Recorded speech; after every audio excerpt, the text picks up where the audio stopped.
Assalamualaikum warahmatullahi wabarakatuh.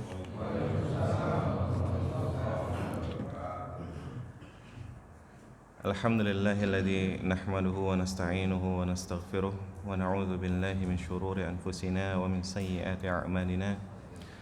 Man yahdihillahu fala mudilla lahu wa man yudlil fala hadiya lahu. Asyhadu an la ilaha illallah wahdahu la syarika lahu wa asyhadu anna Muhammadan 'abduhu wa rasuluhu la nabiyya wa la rasula ba'dahu. Allahumma salli wa sallim ala nabiyyina Muhammadin wa ala alihi wa ashabihi wa man tabi'ahum bi ihsanin ila yaumiddin. Qala Allah ta'ala fi kitabihil karim, ya ayyuhalladzina amanu taqullaha haqqa tuqatih wa la tamutunna illa wa antum muslimun. Fa inna asdaqal hadits kitabullah wa khairal hadi hadi Muhammadin sallallahu alaihi wasallam wa syarrul umuri muhdatsatuha fa inna kulla muhdatsatin fid dini bid'ah wa kullu bid'atin dhalalah wa kullu dhalalatin finnar. Bapak-bapak yang saya cintai karena Allah Azza wa Jalla, alhamdulillah atas limpahan nikmat dan izin Allah Subhanahu wa taala serta taufiknya kita semua berkumpul di masjid yang mulia ini. Tentunya semua berniat, berkeinginan, berazam untuk mendapatkan ridha Allah Subhanahu wa taala di pagi hari ini, untuk memulai awal harinya dengan sesuatu yang baik, sehingga kita semua mudah-mudahan termasuk ke dalam doa yang Rasulullah SAW telah doakan untuk orang-orang yang mereka menghidupkan paginya untuk mencari keridhaan Allah sehingga mendapatkan keberkahan dari Allah Jalla Jalaluh. Rasulullah SAW pernah berdoa, Allahumma barik ummati fi bukuriha. Mudah-mudahan kita mendapatkan keberkahan dari Allah Subhanahu wa taala dari doanya Rasulullah SAW ini. Salawat salam semoga tercurah kepada Nabi besar Muhammad SAW beserta para keluarganya, para sahabatnya dan para pengikutnya akhir zaman kelak.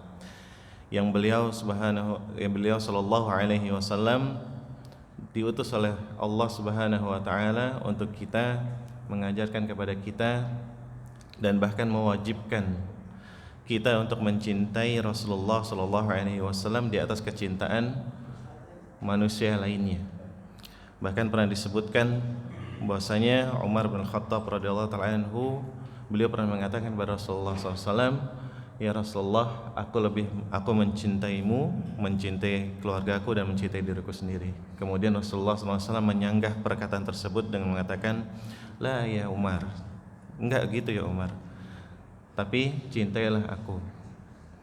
Kemudian Umar bin Khattab radhiyallahu ta'ala anhu mendengar sanggahan dari Rasulullah SAW, akhirnya menyebutkan, na'am ya Rasulullah, iya Rasulullah, sekarang saya lebih mencintai engkau, Allah, engkau di atas seluruh makhluknya, di atas seluruh makhluknya.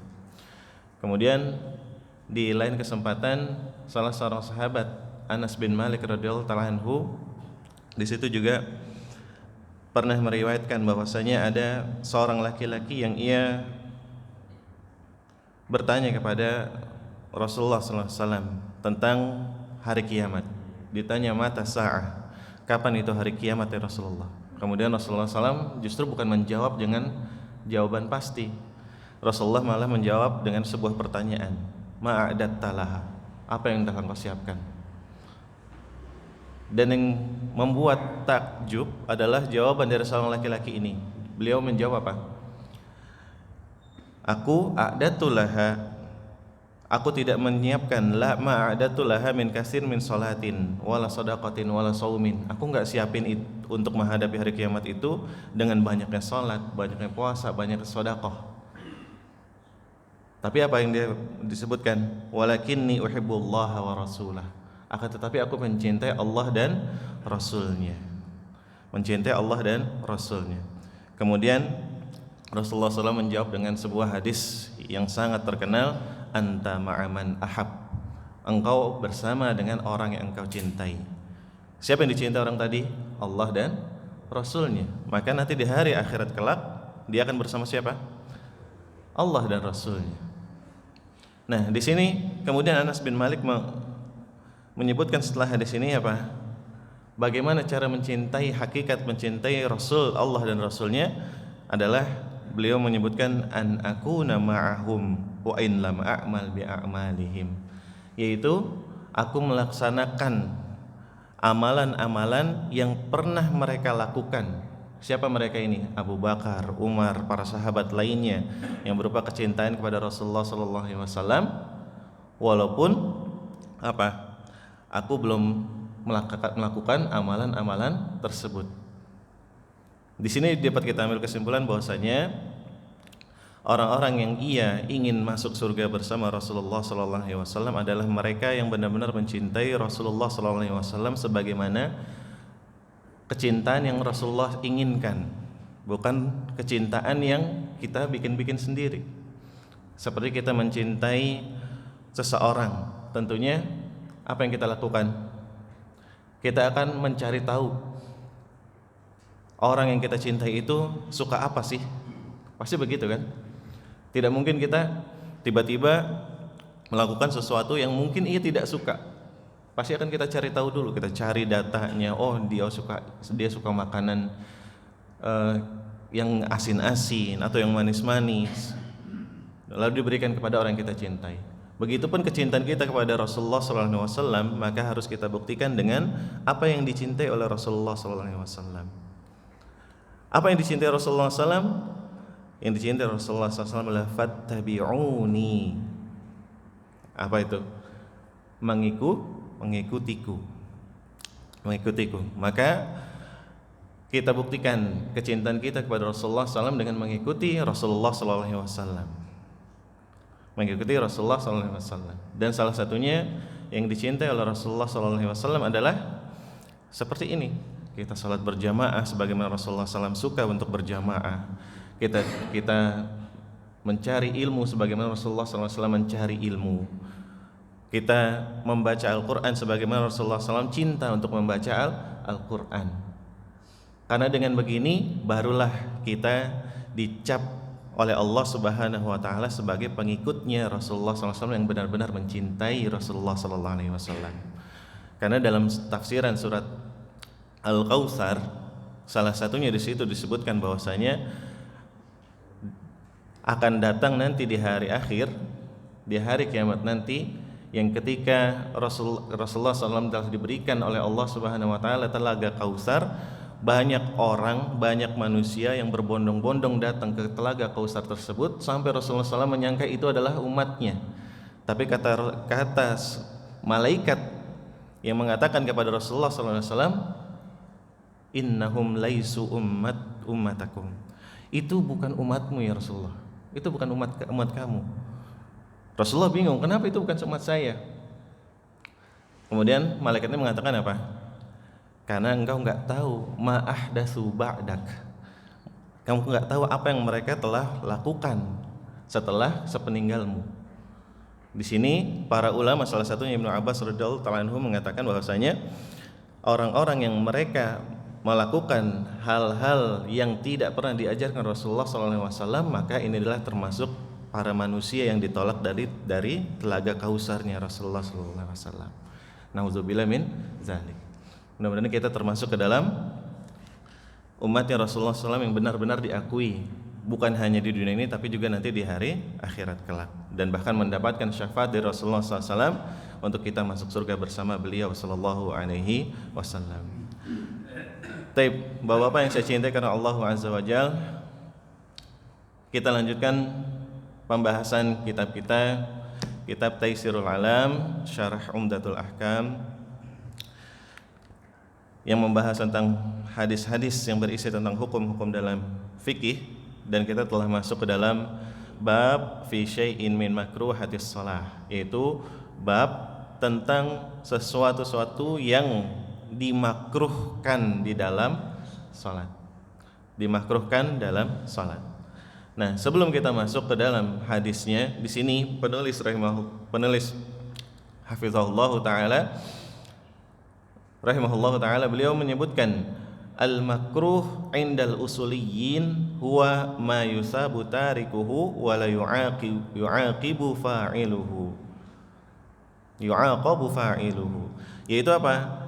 Al-makruh, hukum makruh menurut al-usuliyyin, menurut ahli usul. Apa itu ahli usul? Ahli fikih, usul fikih. Dasar-dasar tentang ilmu fikih. Apa artinya? Ma yusabu tarikuhu, apa yang akan diberikan pahala jika ia meninggalkannya. Wala yu'aqabu fa'iluhu, dan tidak akan diazab, tidak akan diberikan hukuman oleh Allah Subhanahu wa taala apabila mengerjakannya. Nah, tapi kita harus tahu al-makruh di sini, hukum makruh di sini adalah hukum makruh menurut para ahli ilmu usul fikih, yang artinya ahli-ahli ilmu ini yang muncul setelah ulama-ulama yang 4 mazhab. Jadi ini ilmu baru, baru pengertiannya seperti itu. Tapi pengertian para ulama-ulama dahulu bahwasanya al-makruh itu berarti haramun. Apa? Haram. Kenapa bisa begitu? Mereka para ulama terdahulu aslinya menyebutkan bahwasanya makruh ini secara syariat itu artinya haram. Kenapa? Karena ada dalil-dalil yang menyebutkan bahwasanya makruh tersebut artinya haram. Seperti dalam Al-Qur'an surat Al-Isra, di situ disebutkan kullu dzalika kana sayyuhu 'inda rabbika makruha. Semua itu yang termasuk keburukan itu menurut Allah itu dia apa? Makruha, dilarang. Kemudian diperkuat lagi beberapa hadis bahwasanya makruh itu artinya haram. Apa itu? Wa karihalakum qila wa qal wa kasratus su'al wa idha'atul mal. Yaitu apa? Dilarang bagi kalian untuk qila wa qal. Apa itu qila wa qal? Katanya. Menerima informasi dari katanya atau menyampaikan informasi katanya. Itu qila wa qal. Diharamkan. Qila wa qal. Wa kasratus soal. Apa itu? Banyak bertanya yang enggak ada faedahnya. Contoh, misalkan Takmir Masjid udah bilang sepatu taruh di luar teras. Malah ada yang nanya, kalau sendal gimana Pak? Ada faedahnya enggak? Enggak ada faedahnya. Sepatu, sendal, semua alas kaki udah taruh di luar teras. Udah. Ini seperti pertanyaan-pertanyaan orang Yahudi ketika sudah disyariatkan apa? Suruh nyembelih sapi. Malah nanya lagi, sapinya yang kayak gimana? Ya udah dikasih lagi lebih rinci lagi, warna kuning. Tambah susah enggak? Susah nyari sapi warna kuning. Kayak gimana tuh? Udah dapat nih warna kuning, nanya lagi. Sapinya yang warna kuning itu yang suka kerja apa enggak? Dijawab lagi. Semakin susah. Iya, yang enggak pernah kerja. Gimana tuh? Tambah susah. Ini pertanyaan-pertanyaan seperti ini yang maksudnya kasratus soal. Tapi kalau pertanyaan yang punya faedah, yang memang kita untuk mencari ilmu, silahkan, itu dipersilahkan.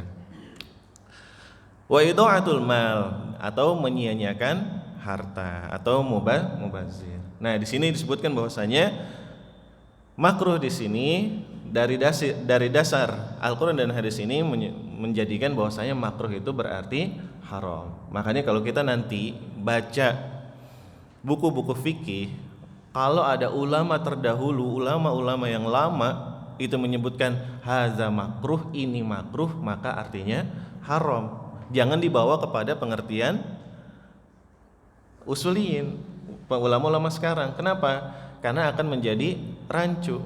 Salah satu contohnya Imam Ahmad bin Hanbal rahimahullahu ta'ala, beliau pernah ditanya tentang boleh enggak nikahin adik sama kakaknya. Imam Ahmad bilangnya apa? Haza makruh. Kalau kita bawa ke pengertian sekarang gimana? ditinggalkan berpahala, dilakukan nggak apa-apa, berarti boleh dong. Nah, makanya kita harus tahu nih pengertian makruh menurut para ulama dahulu itu menurut apa? Syariat sebenarnya, yaitu lebih kepada haram, lebih kepada haram. Maka kalau misalkan ada ulama Syafi'i yang menyebutkan rokok itu makruh, kita lihat dulu nih ulamanya yang baru apa yang lama.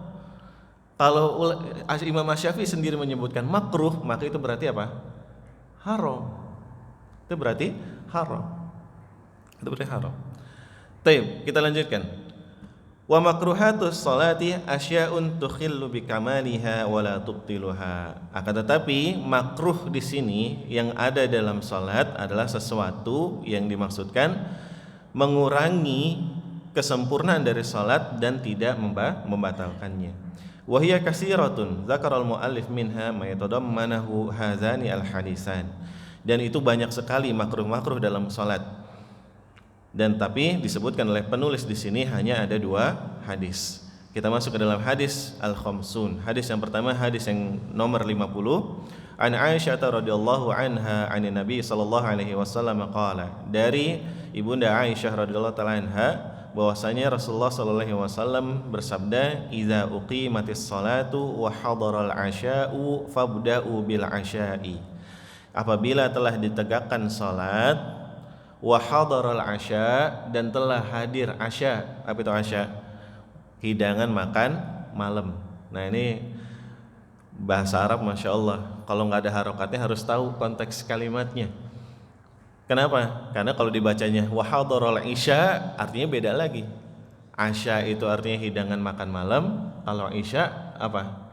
Salat isya. Salat isya. Wa hadaral 'asya, hidangan makan malam, fabda'u bil 'asya, maka mulailah dengan makan malam.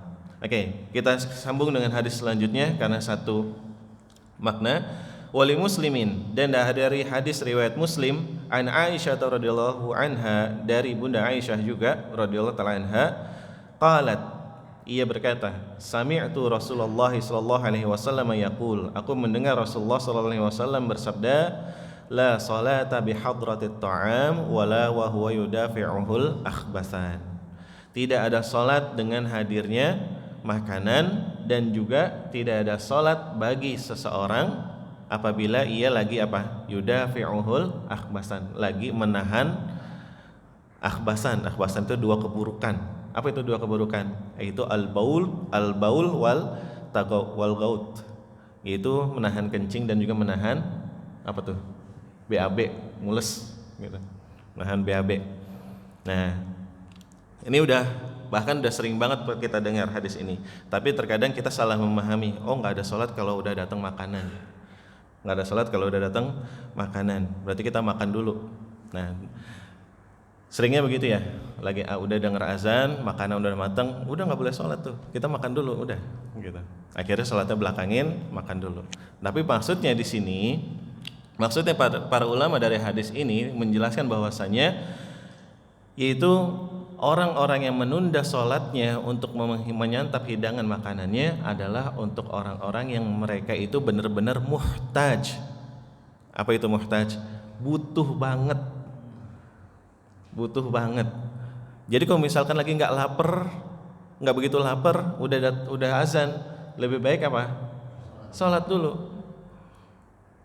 Tapi kalau misalkan dia makanan sudah matang, kemudian datang azan, tapi dia lapar banget, yang didahulukan makannya dulu, makan dulu. Ini disebutkan oleh para ulama. Kenapa? Karena itu tergantung dari kebutuhan si orang ini pada saat waktu azan itu tiba, waktu sholat itu tiba.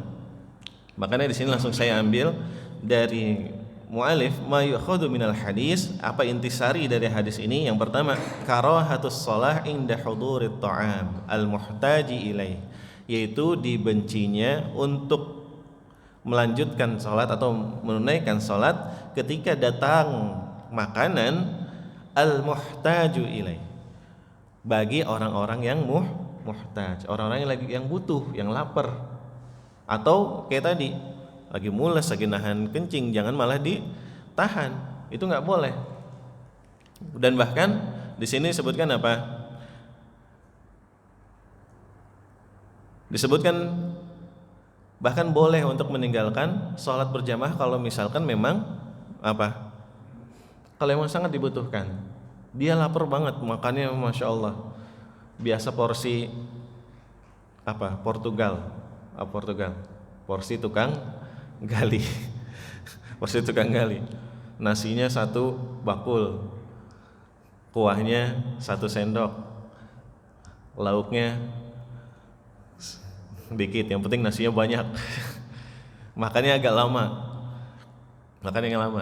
dikunyai 33 kali. Tapi kalau memang itu jadi kebiasaannya dia gitu, bukan di lama-lama, emang kebiasaannya dia, maka ketika dia ketinggalan salat berjamaah itu termasuk ke dalam sebuah uzur. Karena memang dia lapar, ada kebutuhan di situ, Atau bahkan misalkan udah azan, kemudian pas mau berangkat ke masjid tiba-tiba mules. Ngapain dulu? Datang ke masjid dulu? Atau BAB dulu? BAB dulu. Selesaiin.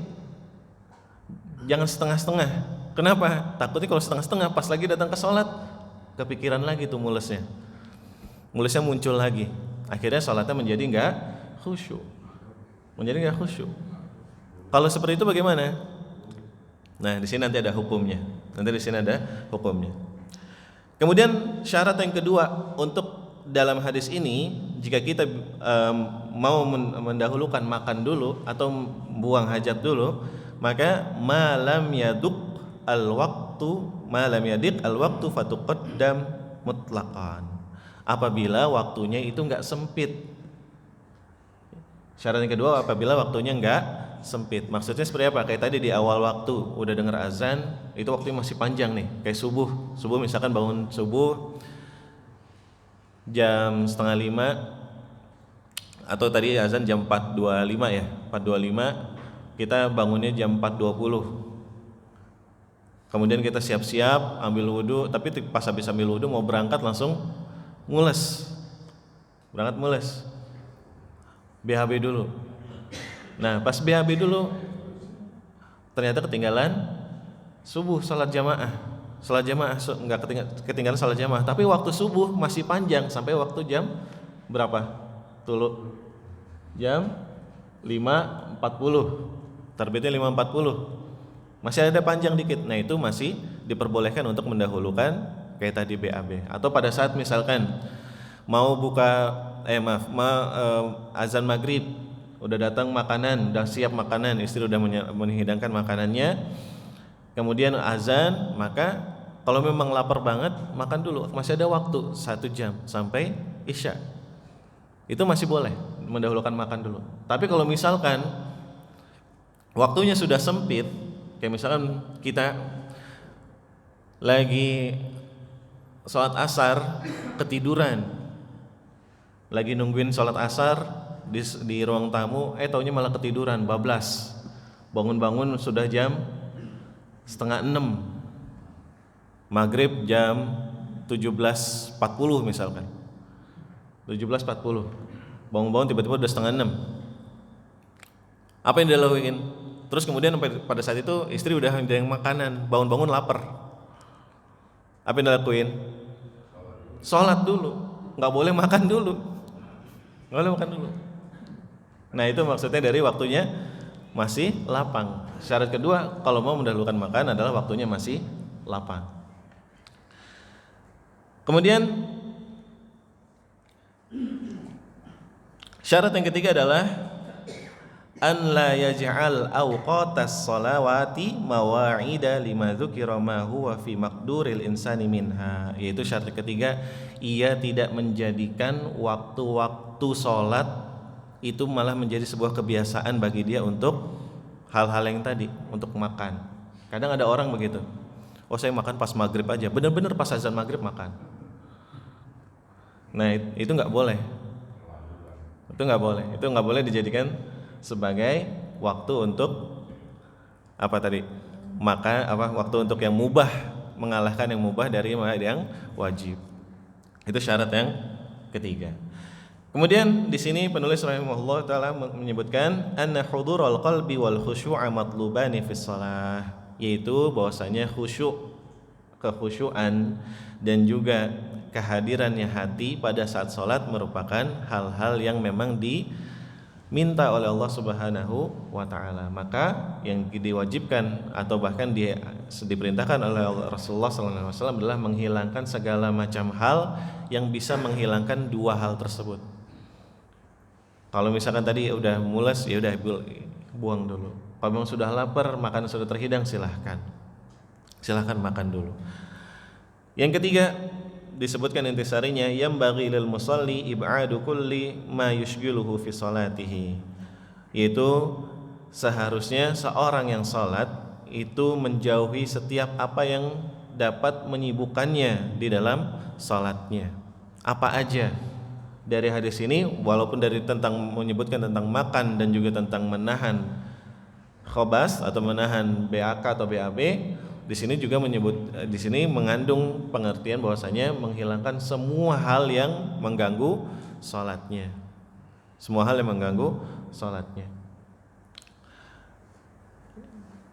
Kemudian di sini ada faidah dari penulis rahimahullah taala mengatakan as-salatu munajatun lillahi ta'ala. Salat itu adalah munajat.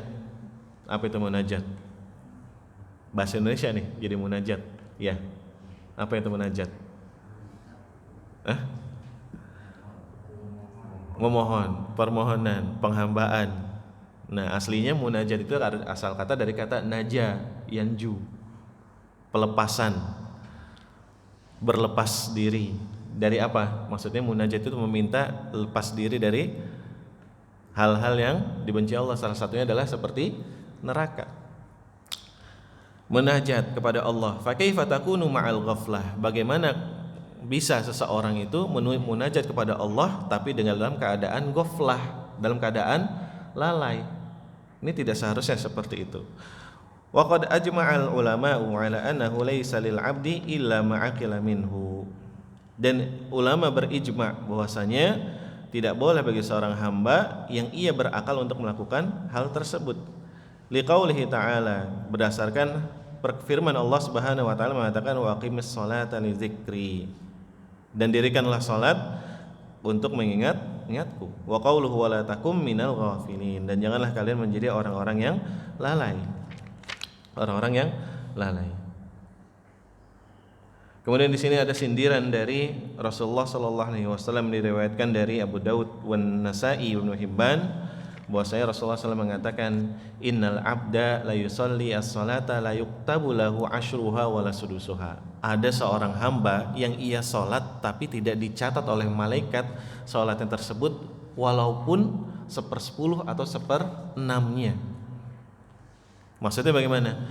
Dia udah salat tapi tidak ditulis oleh para malaikat itu sebagai salat yang sah diterima oleh Allah Subhanahu wa taala. Mau 1/10-nya aja enggak ditulis. Maksudnya enggak dapat pahala 1/10-nya, enggak dapat. Kenapa? Karena ia salat ada di dalamnya ghaflah, ada kelalaian di dalamnya. Baik, kita lanjutkan ke bab selanjutnya, bab auqatin nahyi. Bab waktu-waktu dilarangnya untuk kita melaksanakan salat. Waktu-waktu dilarang bagi kita untuk melaksanakan salat. Penulis mengatakan hudhiratis salatu fi awqatin muayyanatin li hikamin ya'lamuha asy-syari', yaitu salat itu dilarang di dalam waktu-waktu yang tertentu karena ada hikmah-hikmah di dalamnya yang hanya diketahui oleh asy-syari', hanya diketahui oleh Allah Subhanahu wa taala. Salah satu hikmahnya adalah kal ibti'adi an musyabahatil kuffari fi waqti ibadatihim, yaitu menjauhi dari perilaku tasyabbuh kepada orang-orang kufar dalam waktu ibadah-ibadahnya. Ini adalah hikmah adanya waktu dilarang dalam salat.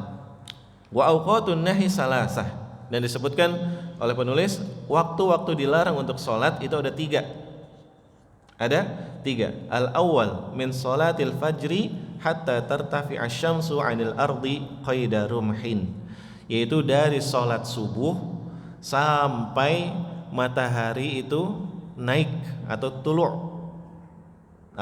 atau terbit, 'anil ardi dari bumi sampai ia bergeser qaidar rumh, bergeser cahayanya itu setinggi tombak, atau kita biasanya menyebutnya apa? Syuruk. Kita menyebutnya syuruk. Jadi habis sholat subuh itu nggak ada lagi sholat. Maksudnya di sini berarti apa? Sholat di sini apa maksudnya? Sholat wajib apa sholat sunnah? Sholat sunnah. Itu nggak ada lagi dari ba'da subuh, habis sholat subuh sampai nanti isyraq atau syuruk. Nah, di sini Syekh Utsaimin rahimahullah taala menyebutkan bahwasanya waktu syuruk itu dari terbitnya matahari, dari tulu'ul fajar itu sekitar 15 sampai 20 menit. 15 sampai 20 menit. Karena kalau kita pakai tombak nggak bakal kelihatan tuh bayangan tombak yang ketutupan rumah-rumah. Tutupan rumah-rumah. Dan disebutkan para ulama juga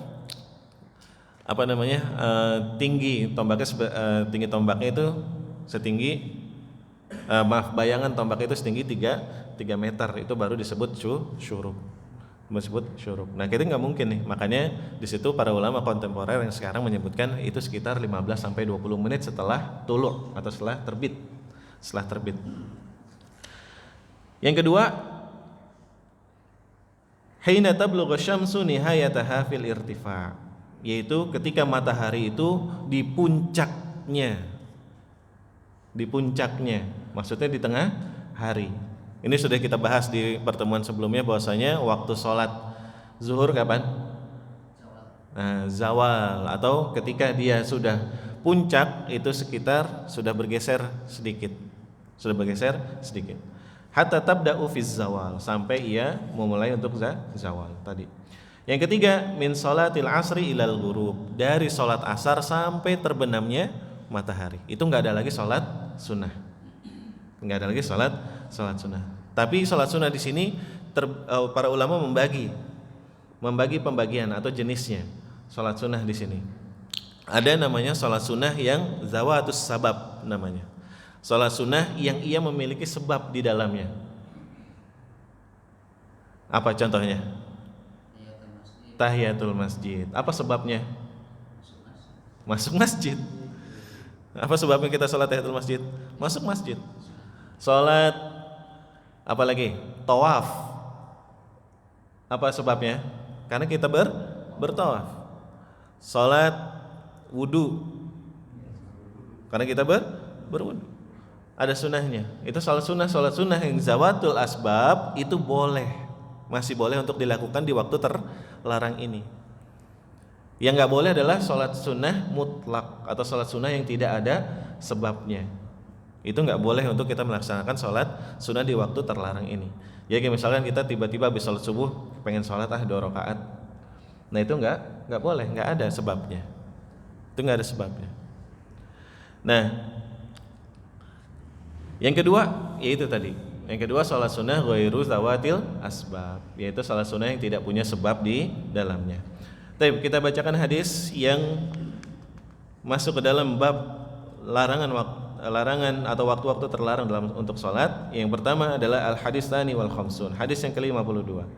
An Abdullah bin Abbas radhiyallahu anhuma, dari sahabat Abdullah bin Abbas radhiyallahu taala anhuma, bahwasanya ia mengatakan syahida indi rijalun mardiyuna, telah mempersaksikan diriku dan juga laki-laki yang mardiyuna. Siapa laki-laki mardiyuna? Para sahabat yang lain maksudnya.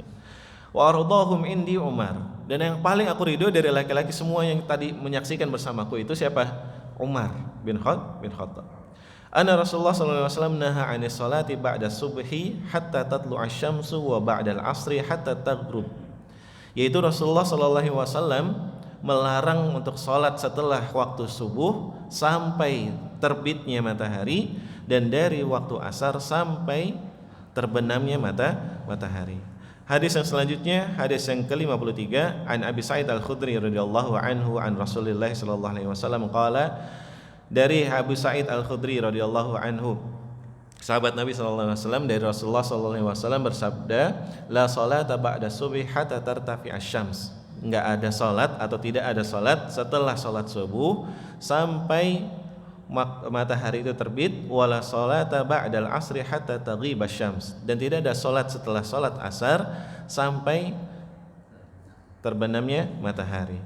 Nah, di sini disebutkan, dari dua hadis ini disebutkan bahwasanya ada beberapa hadis lain yang menyebutkan dari para tabi'in yang mereka tidak mendengar hadis ini dari sahabat.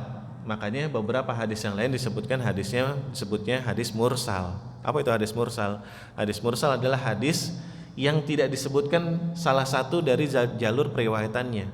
Makanya dia termasuk ke dalam hadis munqati'. Hadis munqati' apa itu? Hadis yang terputus karena nggak disebutin salah satu riwayatnya. Jadi misalkan dari Rasulullah SAW, kemudian turun lagi yang meriwayatkan dari Rasulullah siapa? Para sahabat. Sahabat siapa lagi yang meriwayatkan dari sahabat? Para tabi'in. Tabi'in yang meriwayatkan dari tabi'in, tabi'ut tabi'in. Tapi hadis di situ disebutkannya dari tabi'in, langsung dari seorang tabi'in, kemudian langsung menyebutkan an Rasulillah sallallahu alaihi wasallam, dari Rasulullah sallallahu alaihi wasallam. Keputus di sahabatnya. Nah, ini disebutnya dengan hadis mursal. Ini diperselisihkan oleh para ulama, apakah hadis mursal itu bisa diterima dan bisa menjadi hadis yang sahih.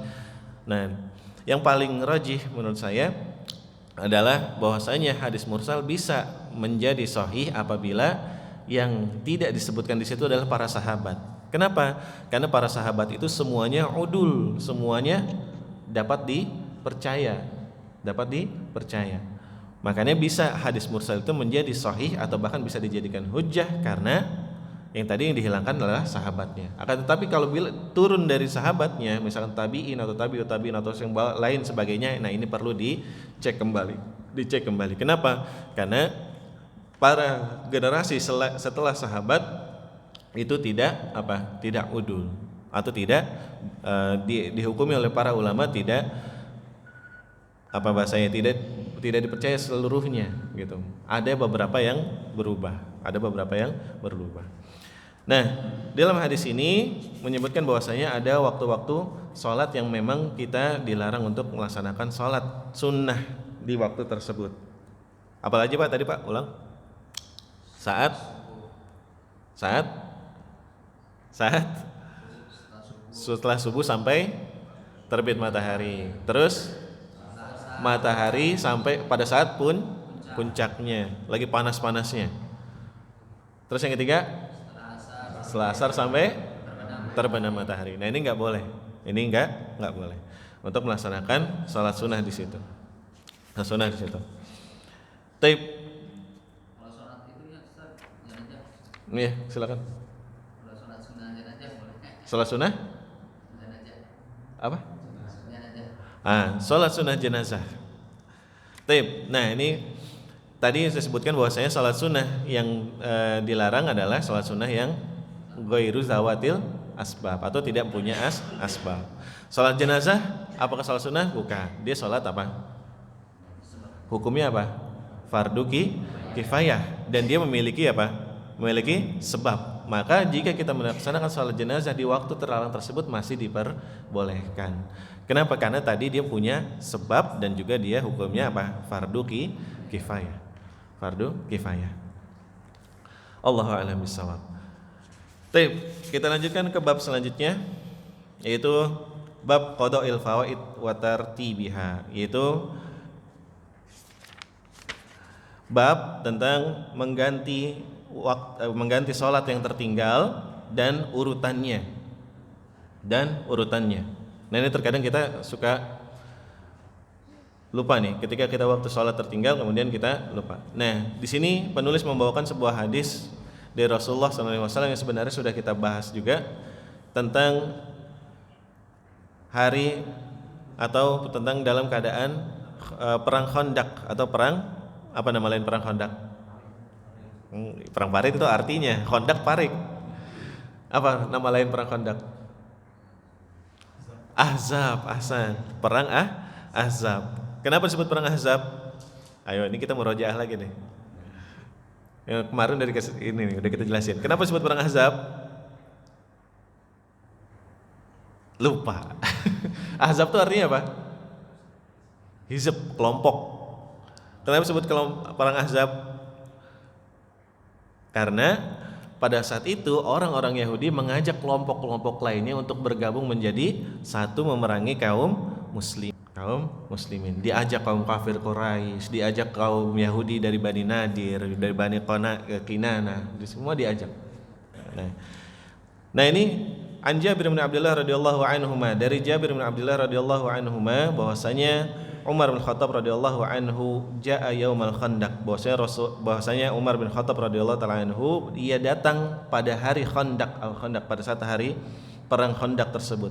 Ba'da ma gharabatis syams, yaitu ketika matahari itu telah terbenam. Faja'ala yasubbu kuffar Quraisy. Umar bin Khattab karena dia udah gregetan. Kenapa dia gregetan? Pada saat di perang Khandaq tersebut kaum kafir Quraisy itu nyerang terus sampai ia hampir terlewat sholat asar. Sampai Umar bin Khattab bilang apa? Dia mencela mereka, mencela orang-orang kafir Quraisy. Mungkin bahasa kita apa? Ngedoain yang udah jelek-jelek aja. Udah asar nih orang kafir Quraisy nih. Wah, gitu. Sampai begitu. Wa qala ya Rasulullah, kemudian dia mengatakan kepada Rasulullah, ya Rasulullah, wahai Rasulullah, ma kita usolli al-asra hatta kadati syamsu taghrub. Ya Rasulullah, engkau hampir-hampir tidak melaksanakan sholat asar sampai hampir-hampir juga matahari itu terbenam. Kemudian kata Rasulullah apa? Wallahi ma shalaituha. Demi Allah ya Umar, aku juga belum sholat asar. Aku juga belum sholat asar, sampai kayak gitu. Qala faqumna ila Budhan fatawadda'a lis-salati wa tawada'na laha. Kemudian Umar bin Khattab radhiyallahu taala anhu mengatakan, kemudian kita semua pergi ke Budhan. Ke Budhan itu apa? Nama sebuah wadi, nama sebuah sumur yang ada di Madinah. Fatawadda'a. Kemudian Rasulullah berwudu untuk salat apa? Salat asar. Wa tawadda'na laha. Kemudian kami juga berwudu bersama Rasulullah sallallahu alaihi wasallam. Fa shalal asra ba'da ma gharabatis syamsu tsumma shalla ba'daha al-maghrib.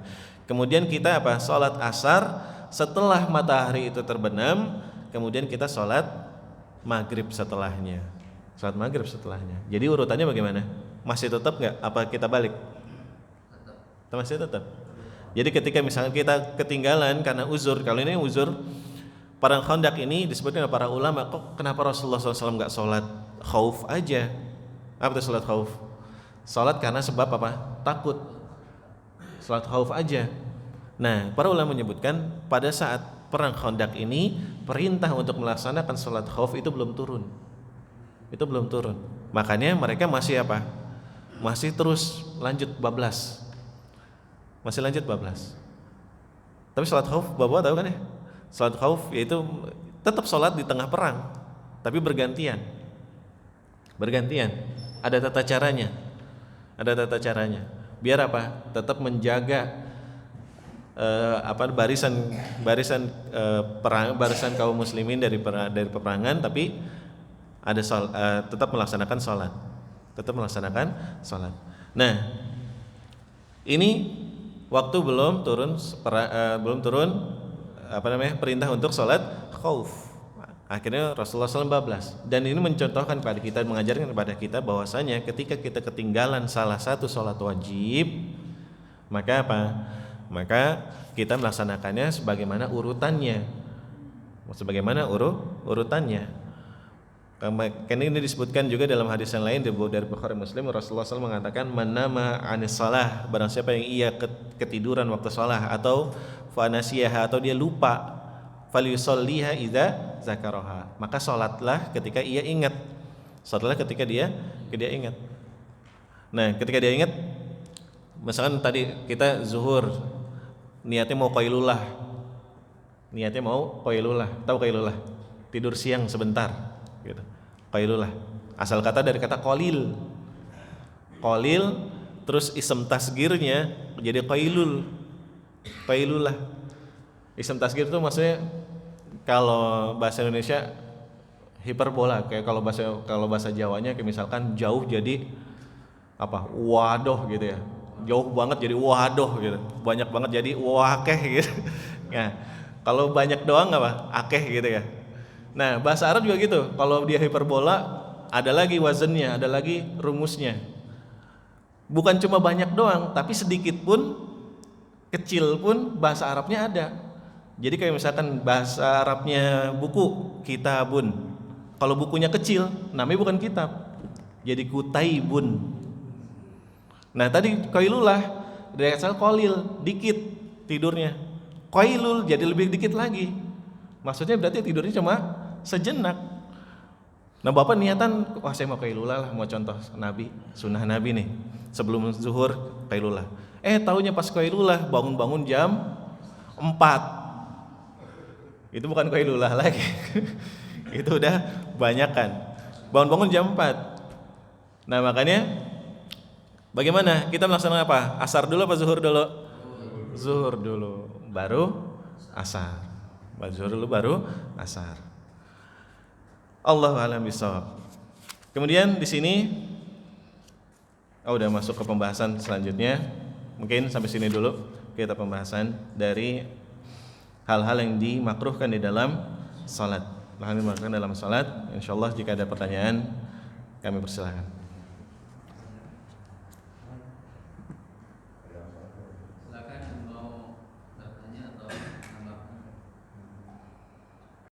Masuk ke dalam ghaflah atau lalai. Kenapa? Karena tadi pada saat ia berhenti untuk makan, harusnya dia bisa untuk sholat dulu. Harusnya dia bisa untuk sholat dulu.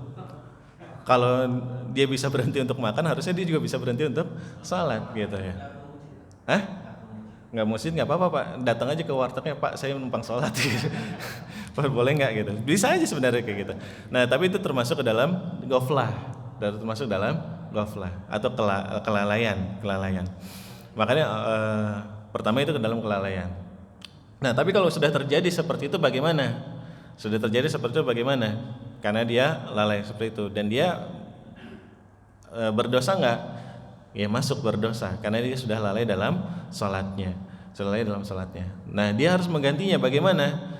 Menggantinya sama seperti tadi. Ketika dia sudah masuk ke dalam waktu sholat isya, maka dia melaksanakan maghrib dulu baru sholat isya. Nah, ketika misalkan sholat berjamaah yang kadang kita bingungnya bagaimana, apakah misalkan imamnya sholat isya kita ikuti, kita maghrib atau bagaimana gitu. Nah, asalnya adalah ketika kita sudah masuk waktu sholat isya pas azan, itu datang ke masjid, waktu belum qomat laksanakan sholat maghrib. Jangan pas sudah ini udah tahu azan, ntar sekalian bareng imam gitu. Kenapa? Karena kalau seperti ini itu terjadi perbedaan di antara para ulama. Ada yang menyebutkan boleh memang menjadikan imam sholat itu isya, kita jadi sholatnya maghrib. Tapi ada juga yang tidak memperbolehkan. Nah, biar kita keluar dari khilaf ini adalah kita seperti tadi. Pada saat pas azan isya kita sholat maghrib. Baru nanti isyanya berjamaah bersama imam. Tenang, aman, keluar dari khilaf, keluar dari perbedaan di antara para ulama. Nah, kalau misalkan pas datang ke maghribnya pas qomat, pas datang ke masjidnya pas qomat, memang dari kan tadi habis makan perjalanan ke rumah qomat, dengar qomat isya, ya udah berarti datang ke situ ada para ulama menyebutkan apa? Salat isya dulu bersama imam, baru nanti setelahnya salat maghrib. Jadi tidak tartib. Seakan-akan menakhirkan atau mentakhirkan waktu salat maghrib. Itu yang lebih baik kalau misalkan memang dalam keadaan seperti itu. Tapi kalau misalkan mau aman ya tadi, pas azan isya langsung salat maghrib, nanti isyanya berjamaah sama imam. Allahu a'lam bishawab.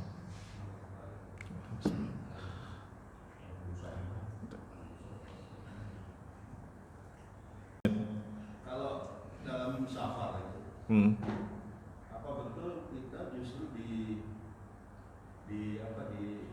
yang utama itu justru menjamak sholat? Jadi maksudnya kalau kita safar, misalnya kita pakai tempat misalnya, nggak ketemu masjid, pas masuk sholat ketemu masjid kita berhenti nanti begitu terus gitu. Iya. Oke, tim. Udah, ada lagi Pak? Iya. Udah, cukup. Tim, yang pertama, nah seperti tadi saya jelaskan dulu sebenarnya kalau menjamak sholat tanpa uzur, sebenarnya para ulama juga berpendapat bahwasanya boleh aja, tapi ada catatannya, bukan menjadi sebuah kebiasaan. Karena Rasulullah SAW dulu pernah memang menjamak sholat tanpa uzur, tapi tidak setiap kali Rasulullah SAW menjamak sholat atau membiasakan untuk menjamak sholat. Maka kayak tadi saya sudah sampaikan bahwasanya kalau misalkan seperti itu pulang pada saat mau maghrib, asalnya adalah apa? Pilihannya cuma dua, mau nunggu maghribnya selesai dulu baru pulang, atau nyari di jalan maghribnya kayak gitu. Lebih aman Pak, lebih aman. Karena itu tadi, inna sholata kana apa? Kata Allah Subhanahu wa taala, bahwasanya salat itu apa? Kitabam mauquta. Udah ada waktu-waktunya. Udah disediakan waktu-waktunya.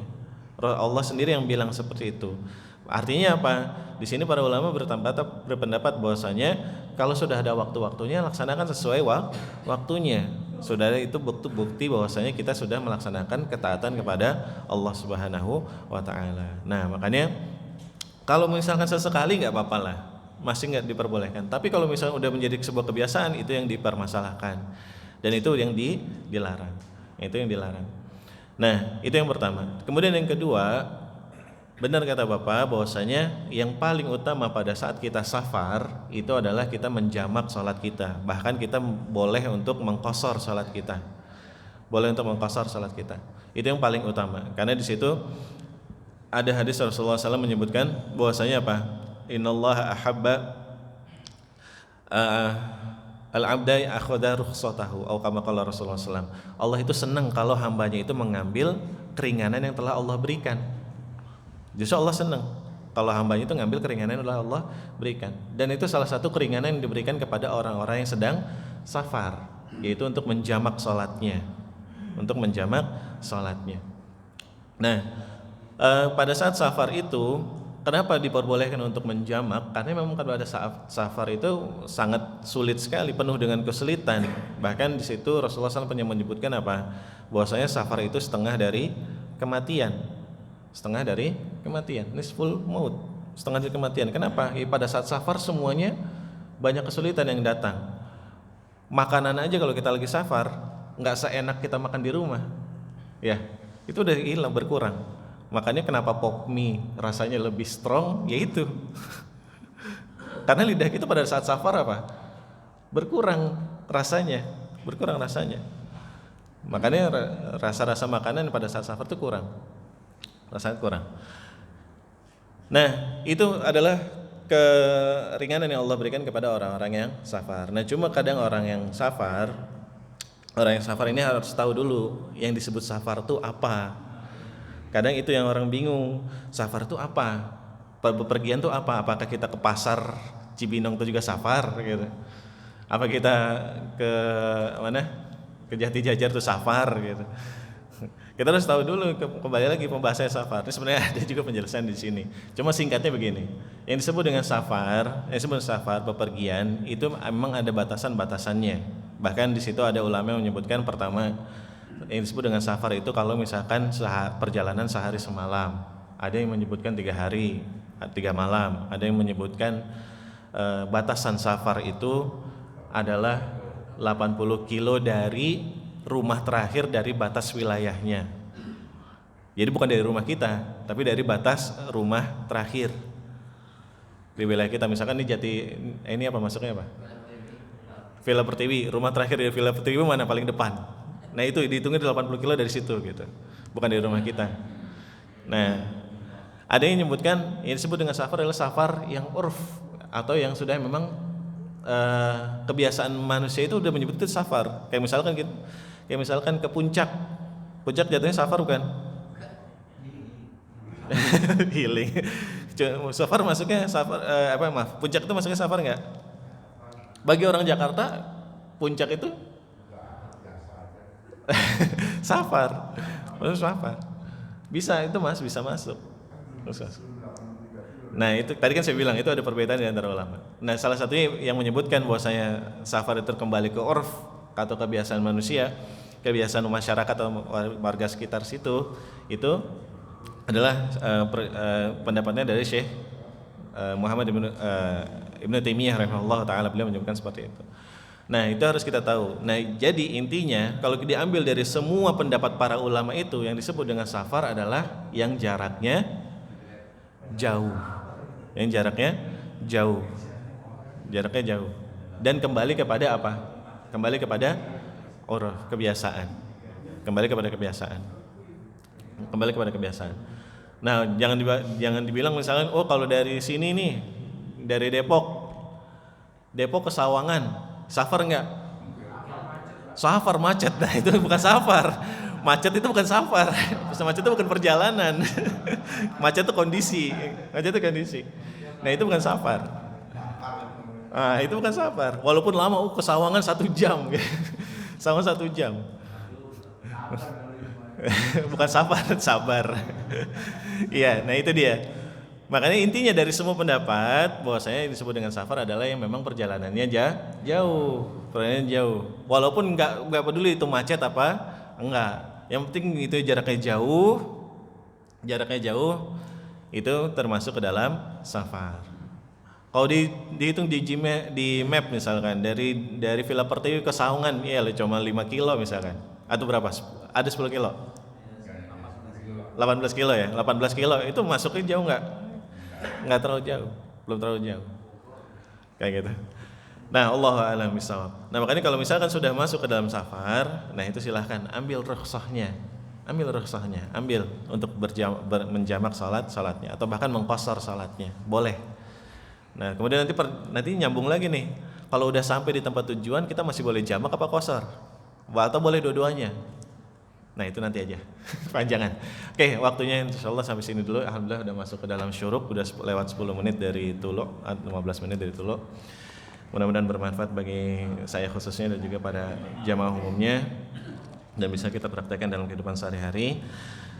Kita tutup dengan doa kafaratul majelis. Subhanakallah wa bihamdika asyhadu an la ilaha illa anta astaghfiruka wa atubu ilaik. Assalamualaikum warahmatullahi wabarakatuh.